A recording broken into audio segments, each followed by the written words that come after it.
দেশে ডেঙ্গুতে আক্রান্ত প্রায় ৮,৫০০-এর প্রায় ৪,০০০ই বরিশাল বিভাগের এবং এই বিভাগের বরগুনা জেলায় আক্রান্ত সর্বোচ্চ। সরেজমিনে ঘুরে এসে আইইডিসিআর এর সার্ভে বলছে সবচেয়ে বেশি আক্রান্ত বরগুনার সদর উপজেলা।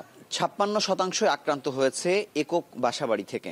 ইন্ডিপেন্ডেন্ট হাউসের মধ্যে অনেক বেশি পাওয়া যাচ্ছে। সেমি পাকা এগুলো কিন্তু সর্ট অফ ইন্ডিপেন্ডেন্ট হাউস, তাই না? এগুলাতে আন্ডার কনস্ট্রাকশনে বরং বলবো কম। মাল্টি স্টোরির, যেহেতু ঢাকার বাইরে মাল্টি স্টোরির সংখ্যাও কম, সেই হিসাবে কম থাকারই কথা। তো এগুলো কিন্তু সব বাসার মধ্যেই কিন্তু বেশি পাওয়া যাচ্ছে।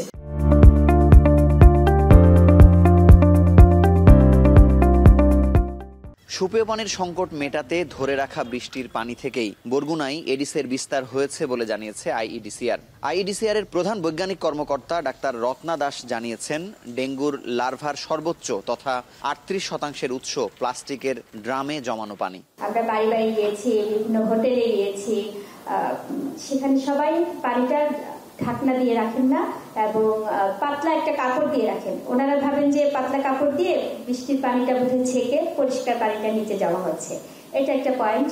আর একটা হচ্ছে রাখার পরে অব্যবহৃত পানিটা সেটা না ফেলে দিয়ে পুনরায় আবার পানি জমা করছে।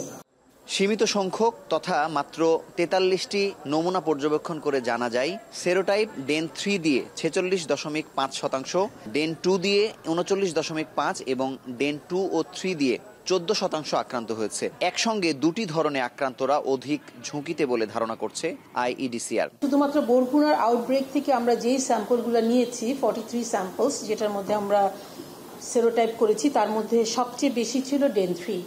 হ্যাঁ, ডেন 3 হচ্ছে 46.5%, আর তারপরে ডেন 2 39.5%, আর কিছু ছিল খুবই অল্প সংখ্যক ডেন 2 এবং ডেন 3 কো-ইনফেকশন।